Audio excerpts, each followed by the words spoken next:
अभी हम अध्यारोपण के सिद्धांत पे न्यूमेरिकल सॉल्व कर रहे थे, ठीक ना। और आज हम आपको एक नए टाइप का सवाल बताएंगे, यानी कि अगर हम देखा जाए तो आज दो अलग अलग टाइप के सवाल बताएंगे। पहला नंबर हम सवाल अभी बोर्ड पर लिखेंगे, ये भी अध्यारोपण वाले सिद्धांत पे ही लागू होगा, ठीक ना। एक से अधिक आवेशों के कारण वैद्युत बल ज्ञात करना है, इसी को अध्यारोपण का सिद्धांत कहते हैं। क्वेश्चन देता है कि दो आवेश हैं, जैसे हम लिखते हैं बोर्ड पर, ध्यान से सुनिएगा हमारी बात को। दो आवेश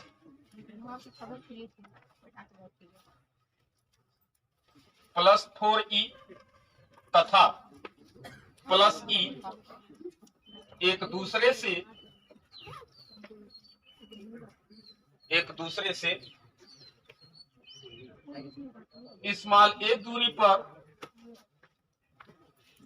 स्थिर है, इनके बीच तीसरा आवेश स्मॉल q कहां रखा जाए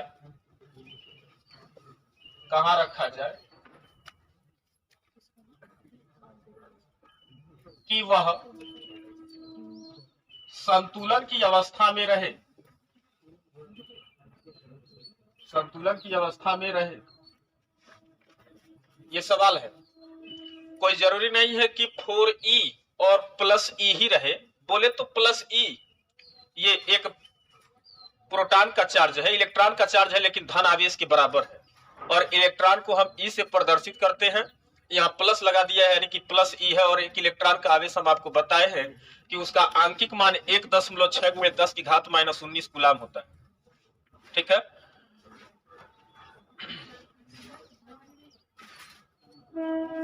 ये दोनों आवेश +4E और +E है, देखिएगा। तो ये दो आवेश +4E तथा +E एक दूसरे से स्मॉल a दूरी पर स्थित है, इनके बीच तीसरा आवेश Q कहां रखा जाए कि वह संतुलन की अवस्था में रहे। हम तो ये एग्जाम्पल लिए हैं, इस टाइप पर अगर सवाल आएगा तो टेक्निक जो हम बताएंगे वही सभी सवालों में लागू होगा। ये तो सिर्फ हम एक तरीका सिखा रहे हैं।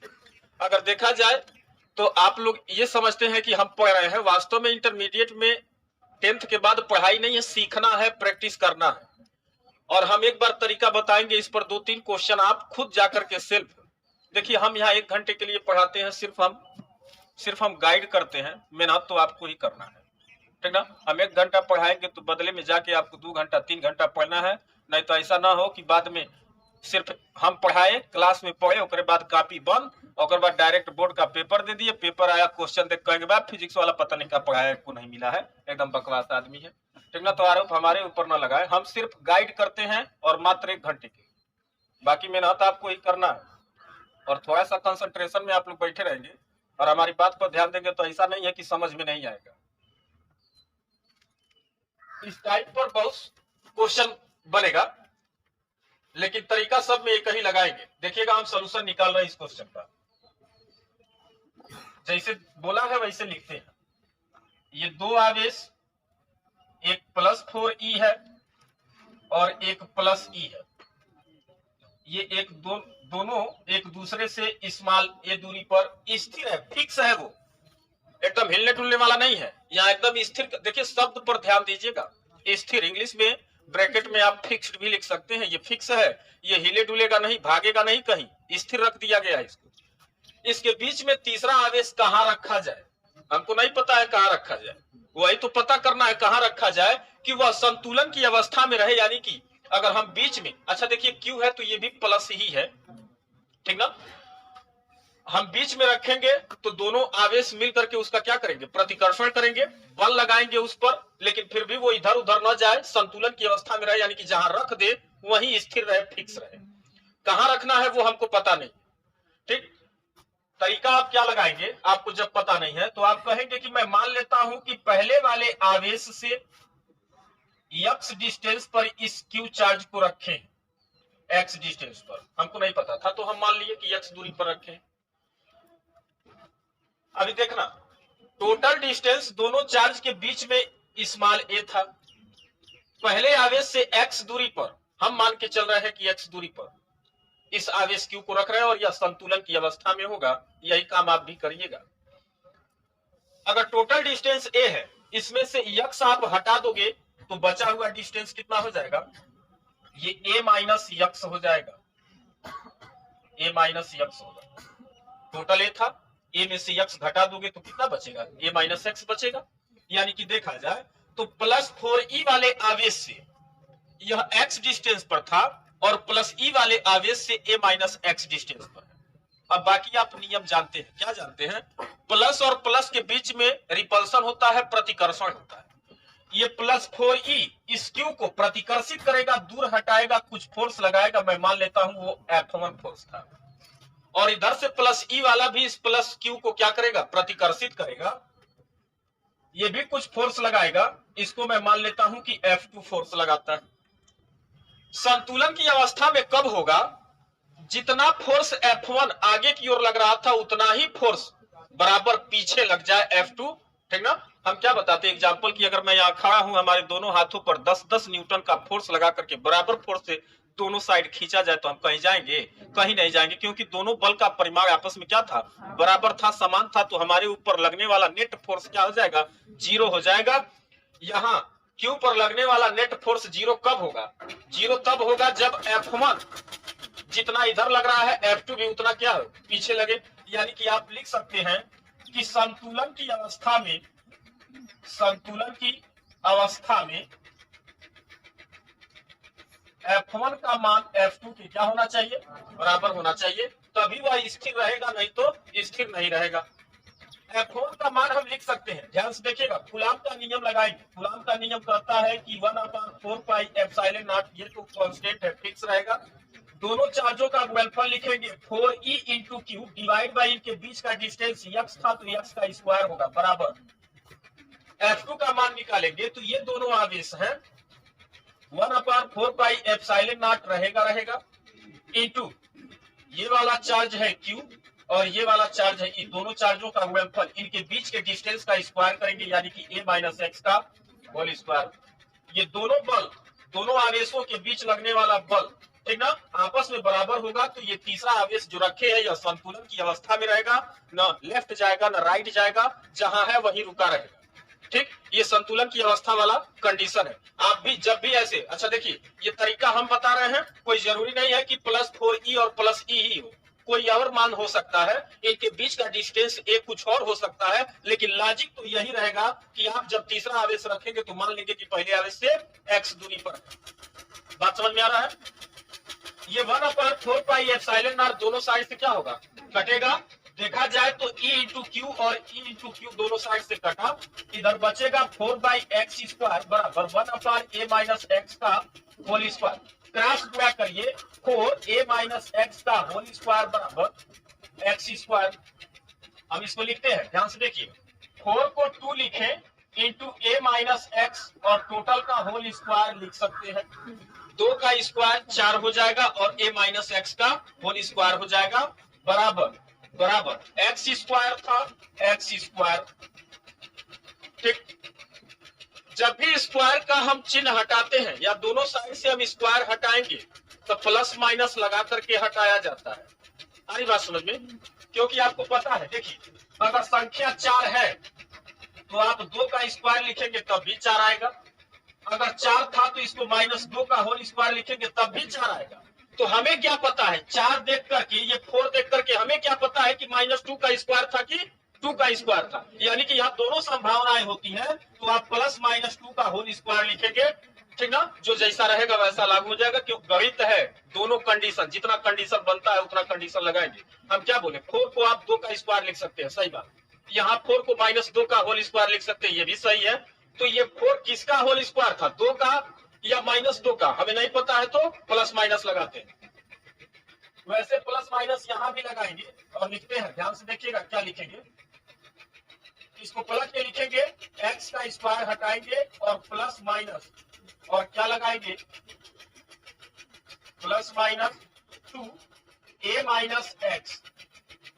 प्लस चिन्ह लेने पर, प्लस चिन्ह ले रहा है, देखिए क्या होता है, x बराबर प्लस ले रहा है, 2 का अंदर मल्टीप्लाई हो जाएगा 2a minus 2x minus 2x equal to किधर आएगा, तो x प्लस 2x बराबर 2a होगा। x और 2x जोड़ेंगे तो 3x बराबर 2a, x बराबर 2a बाई क्या हो जाएगा 3। प्लस चिन्ह लेने पर x का एक मान निकल के आया 2a बाई 3। अगर माइनस चिन्ह लेते हैं तो लिखते हैं माइनस चिन्ह लेने पर x बराबर माइनस 2 का अंदर मल्टीप्लाई करेंगे तो माइनस 2a माइनस माइनस मिलके प्लस 2x हो जाएगा। ये माइनस 2a इक्वल टू किधर आएगा तो प्लस 2a हो जाएगा और x उधर जाएगा, प्लस 2x में से एक x घटा देंगे तो x आ जाएगा, x बराबर क्या हो जाएगा 2a हो जाएगा। ध्यान से सुनिएगा, ये दोनों चार्ज फिक्स थे। अब दो सोल्यूशन निकल के आया, x का मान कौन सा होगा उसको चेक करते हैं। ध्यान से सुनिएगा, ये दोनों आवेश फिक्स थे, इनके बीच का डिस्टेंस a है। इतना ही डिस्टेंस a और आप आगे लेंगे तो a और a मिलके कितना होगा 2a होगा। अगर आप 2a डिस्टेंस पर कोई चार्ज रखेंगे तो ये वाला प्लस भी उसको प्रतिकर्षित करेगा और ये वाला प्लस भी उसको प्रतिकर्षित करेगा। क्या वो स्थिर रहेगा? स्थिर नहीं रहेगा, वो दूर भागेगा। और हमें क्या करना है, संतुलित करना है, उसको स्थिर रखना है। यानी कि ये वाला सोल्यूशन आपका नहीं होगा, क्योंकि इस कंडीशन में देखिए हम क्या बोले, ए डिस्टेंस इतना है, इतना आप और जोड़ लीजिए तो यहाँ तक आएगा। यहाँ पर इस चार्ज को उठा के रखेंगे क्योंकि x का मान तो है 2a है, तो आप 2a यहाँ रखेंगे तो ये वाला प्लस उसको प्रतिकर्षित करेगा, ये वाला भी प्लस उसको प्रतिकर्षित करेगा। दोनों फोर्स एक ही डायरेक्शन में वो दूर भाग जाएगा, इसलिए x बराबर 2a सोल्यूशन नहीं होगा। लेकिन x बराबर 2a बाई 3, ये 2a बाई 3 क्या है, a से अधिक है कि कम है, ये से कम है, ठीक ना, यानी कि बीच में ही कहीं आएगा। इसलिए इस सॉल्यूशन को हम शामिल करेंगे। यानी कि आप पहले आवेश से 2a बाई 3 डिस्टेंस पर 2a बाई 3 डिस्टेंस पर 4e से 2a बाई 3 डिस्टेंस पर आप q को रखेंगे तो यह संतुलन की अवस्था में होगा। या कभी कभी सवाल लिखने के बाद पूछे कि वह दूरी क्या होगी, प्लस e से उस आवेश की दूरी क्या होगी, तो आपको पता है, देखिएगा यहाँ तक डिस्टेंस 2a बाई 3 था x का, और यहाँ a माइनस x है तो a में से 2a बाई 3 घटाएंगे तो 3a माइनस 2a, बोले तो ये a बाई 3 हो जाएगा। मतलब आप कहेंगे कि प्लस 4e आवेश से 2a बाई 3 डिस्टेंस पर रखें या प्लस e आवेश से a बाई 3 डिस्टेंस पर रखें तो यह चार्ज संतुलन की अवस्था में रहेगा। बात समझ में आ रहा है? हमने ये सवाल दिया, इस पर बहुत सारे न्यूमेरिकल मिलेंगे।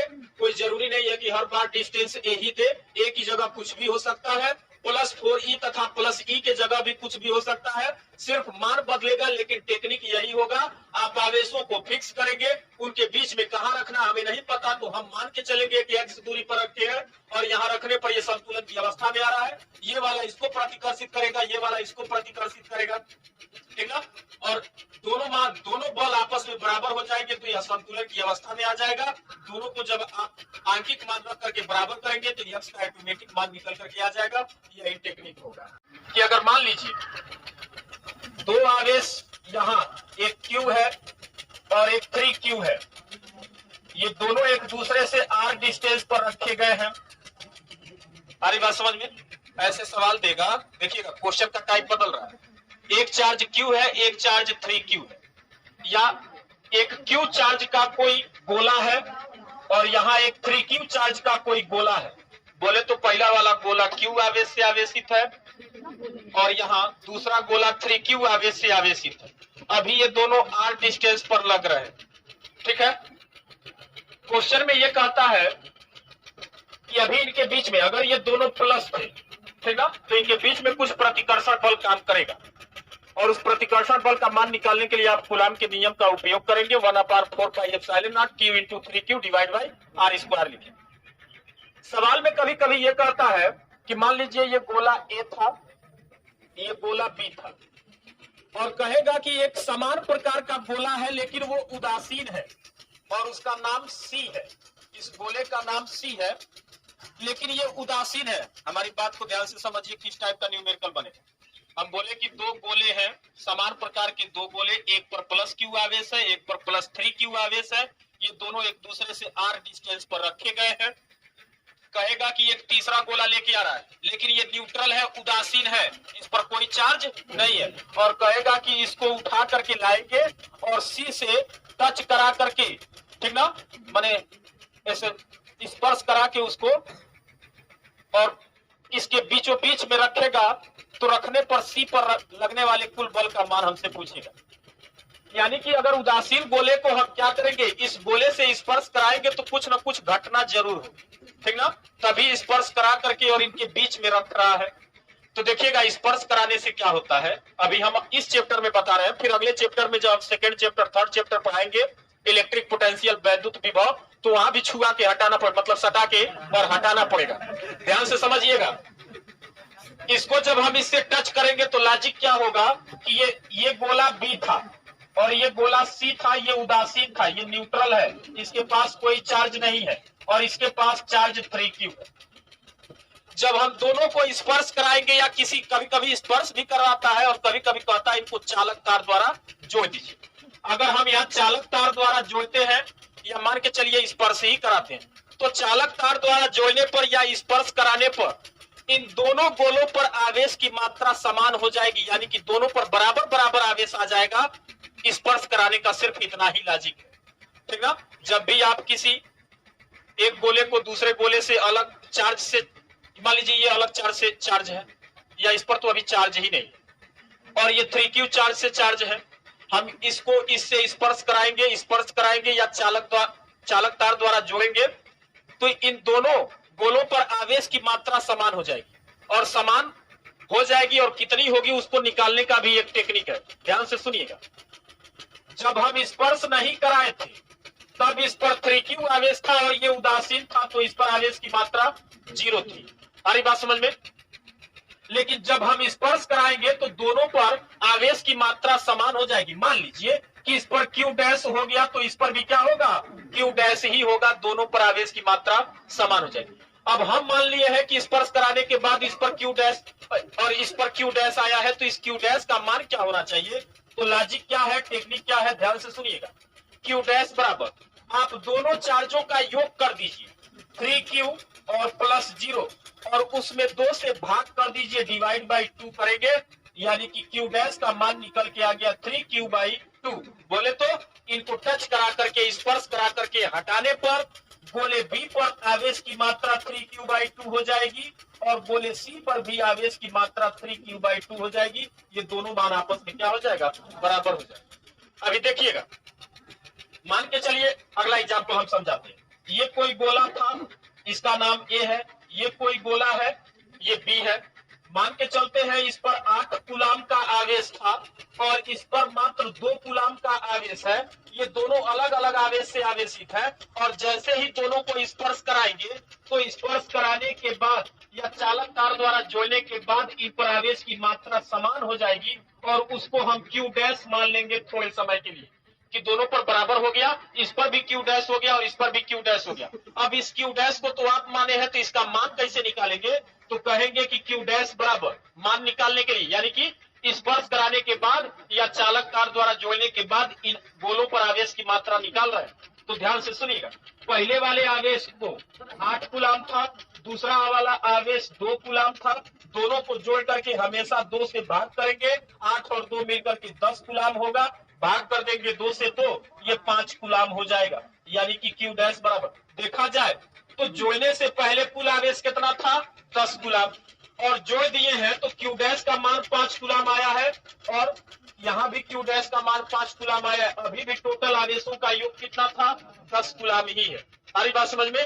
तो स्पर्श कराने का सिर्फ और सिर्फ लॉजिक इतना है कि दोनों पर आवेश की मात्रा समान हो जाती है और आवेश की मात्रा समान हो जाएगी तो हम बोले कि आप जोड़िएगा और या स्पर्श कराइएगा तो इस पर भी q डैश या इस पर भी q डैश थोड़े समय के लिए मान लीजिएगा। इसका मान निकालने के लिए इन दोनों आवेशों को आप अलग अलग इसका जो मान दिया था इन दोनों को जोड़ करके 2 से भाग करेंगे, जो मान निकल करके आएगा वही दोनों आवेशों पर दोनों गोलों पर वितरित रहेगा। सारी बात समझ में।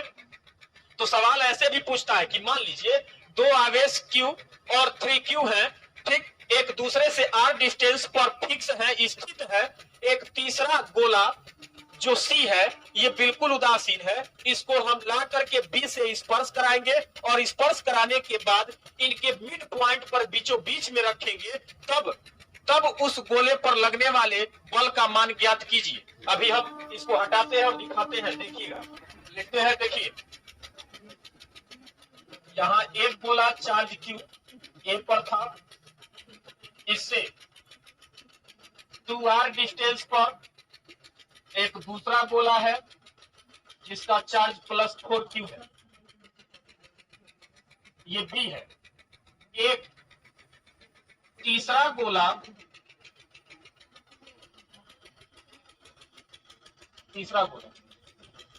C जो उदासीन है उसको B से स्पर्श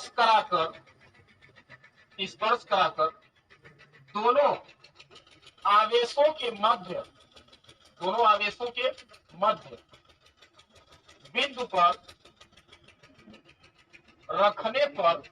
मध्य बिंदु पर रखने पर C पर लगने वाले कुल बल का मान ज्ञात कीजिए।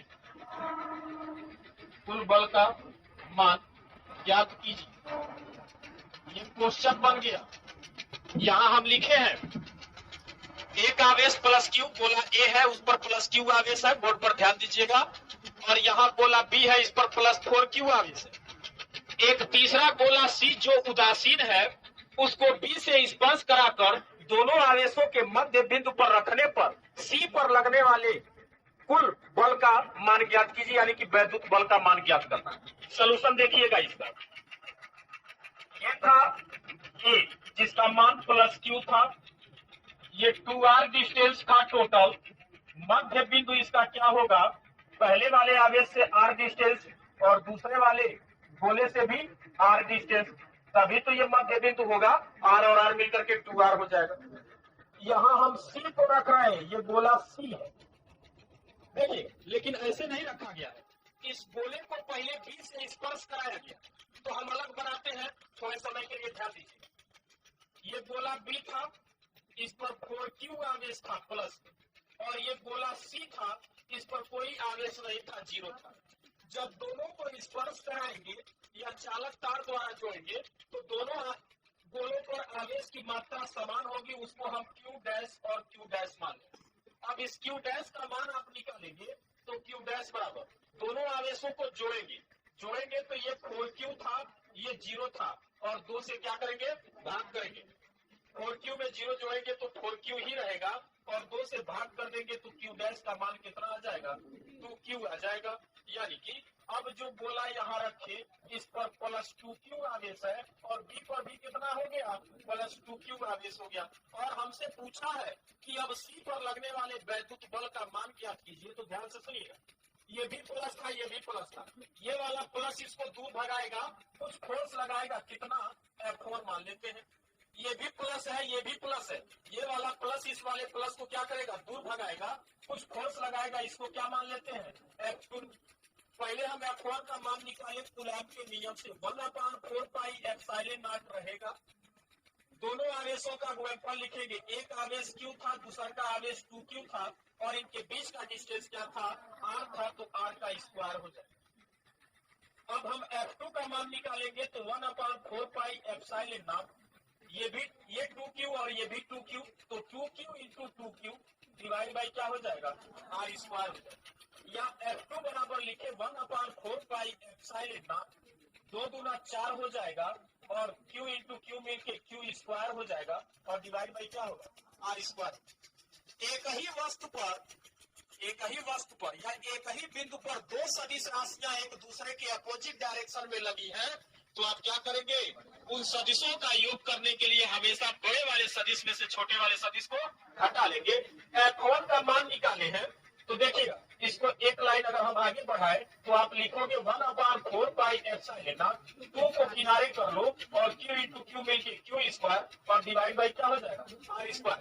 अब F1 F2 दोनों बल सदिश राशि है, दोनों एक दूसरे के विपरीत था, तो इसमें बड़ा कौन है और छोटा कौन है, तो पता करेंगे। तो देखिएगा F1 का मान 1/4 पाई एप्सिलॉन नॉट, तो दोनों में कॉमन था, इसमें भी Q square by R square है, इसमें भी Q square by R square. फर्क क्या है कि यहाँ 2 है और यहाँ 4 है, यानी कि F2 अधिक है और F1 क्या है, कम है। तो F2 greater than of F1 लिखेंगे, और C पर लगने वाला जो नेट फोर्स होगा F एफ नेट जब निकालेंगे तो बड़े वाले में से छोटे वाले को घटाएंगे, यानी कि F2 से आप F1 को घटाएंगे। F2 का मान पता था 1/4 pi epsilon not 4q square divide by r square, minus F1 का मान पता है 1/4 pi epsilon not 2q square by r square.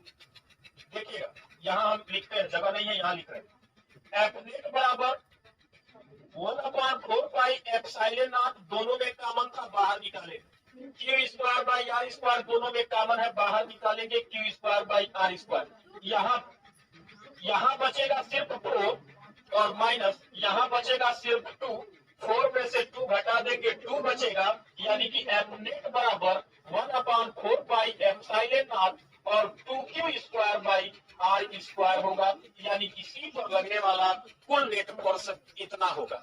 Logic क्या था इसमें?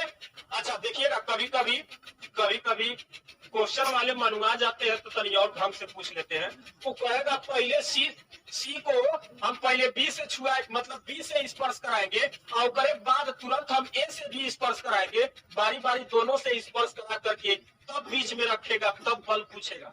तो आप जब भी स्पर्श कराइएगा तो आप कहेंगे स्पर्श कराने पर दोनों पर आवेश की मात्रा क्या हो जाएगी? समान। और समान आवेश की मात्रा निकालने के लिए आप दोनों आवेशों का क्या कर देंगे? योग कर देंगे और जोड़ने के बाद उसमें 2 से भाग करेंगे तो उस पर आवेश की मात्रा समान निकल के आ जाएगी। अभी सुनना, देखो हम अभी 1 मिनट बाद में लिखिएगा, तनी देख लीजिए। मान लो इसको पहले क्या किया गया था, सी को बी से स्पर्श कराया गया था, स्पर्श कराए हैं तो उस पर कितना आवेश आ गया है? 2q आ गया है। अब इसको ए से स्पर्श कराएगा तो देखिए ए को लिखते हैं, ए पर पहले प्लस q आवेश था, सी को जब बी से स्पर्श करा दिया गया है तो 2q आवेश आ गया है, तो इस पर प्लस 2q लिख लीजिए। अब इन दोनों को भी स्पर्श कराया जाएगा, जब इन दोनों को स्पर्श कराएंगे या चालक तार द्वारा जोड़ेंगे तो फिर इन पर आवेश की मात्रा क्या हो जाएगी? समान हो जाएगी और उसको q डैश मान लेंगे। फिर q डैश का मान निकालने के लिए तरीका वही है, आप दोनों चार्जों को जोड़ेंगे, एक वो q था दूसरा को 2q था और डिवाइड में क्या करेंगे? 2 से भाग करेंगे, यानी कि 2q में एक q जोड़ेंगे तो 3q बाई 2 हो जाएगा। यानी कि स्पर्श कराने के बाद या टच कराने के बाद जब आप अलग अलग करेंगे, ये a था ये c था, तो a पर भी आवेश की मात्रा 3q बाई 2 होगी और c पर भी आवेश की मात्रा 3q बाई 2 हो जाएगी। बात क्लियर हुआ? तो इस टाइप पर भी सवाल देगा तो बहुत जरूरी नहीं है कि हम q और 4q ही लिए हैं, और ये भी कोई जरूरी नहीं है कि हमेशा मध्य बिंदु में रखेगा, वो कहीं भी रख सकता है। लेकिन लॉजिक क्या है कि आप जब भी स्पर्श कराएंगे दो गोलों को, चालक आवेशित गोलों को, तो उन पर आवेश की मात्रा क्या हो जाएगी? समान। और समान आवेश की मात्रा निकालने के लिए आप दोनों आवेशों को जोड़ करके 2 से भाग करेंगे तो मान निकल जाएगा। बात क्लियर है? ठीक।